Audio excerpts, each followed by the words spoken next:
వైష్ణవి భార్గవి వాగ్దేవి త్రిగుణాత్మికే వింధ్య విలాసిని వారాహి త్రిపురాంబికే వైష్ణవి భార్గవి వాగ్దేవి త్రిగుణాత్మికే వింధ్య విలాసిని వారాహి త్రిపురాంబికే భవతి విద్యాందేహి భగవతి సర్వార్థ సాధికే సత్యార్థ చంద్రికే మాం పాహి మహనీయ మంత్రాత్మికే మాం పాహి మాతంగి మాయాత్మికే.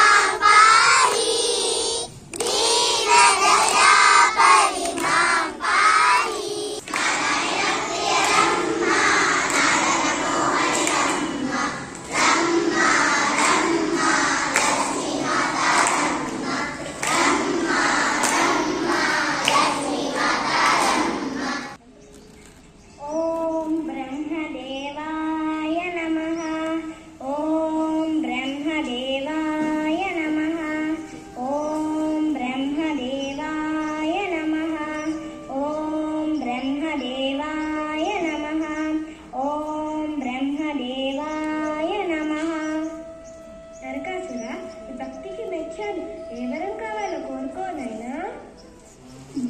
బ్రహ్మదేవా, నాకు దేవదానవుల ఎవరి చేతుల్లోనూ మరణం సంభవించకూడదు. అటువంటి వరాన్ని ప్రసాదించండి తండ్రి. తదాస్తు.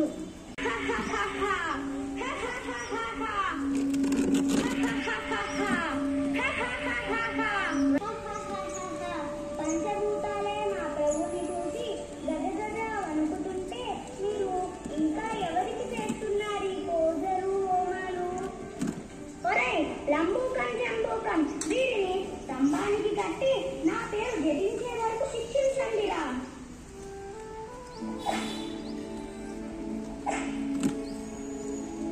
ప్రభు, మీరు ఎంతసేపు ఈ అల్పులతో యుద్ధం ఏమిటి? మాకు అవమానంగా ఉంది. మా ప్రభు మరో ప్రభుతోనే గడపడాలి. మీరు చెప్పింది అక్షరాల నిజం. నా శ్రమ వచ్చి ఆ దేవేంద్రుడే. ఇక మన యుద్ధం ఆ అమరలోకం పైనే. యుద్ధానికి సిద్ధం కండి. రక్షించండి ప్రభు, రక్షించండి. పంచభూతాలపై ఆధారపడిన మానవులను ఉద్ధరించండి ప్రభు. అవును ప్రభు, కాలధర్మాన్ని పాటించి జనులను కరుణిద్దామంటే ఈ నరకాసుడు హవిష్యాన్ని అందనీయడం లేదు.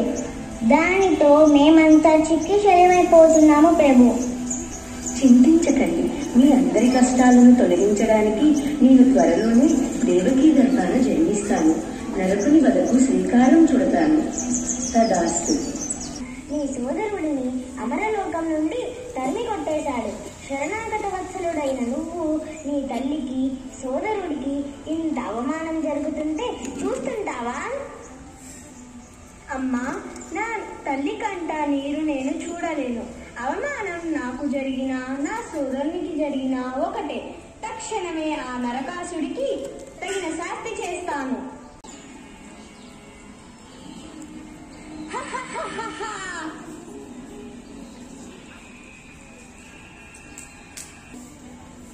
తల్లిదండ్రుల దర్శనంతో నా జన్మ చరితార్థమైనది.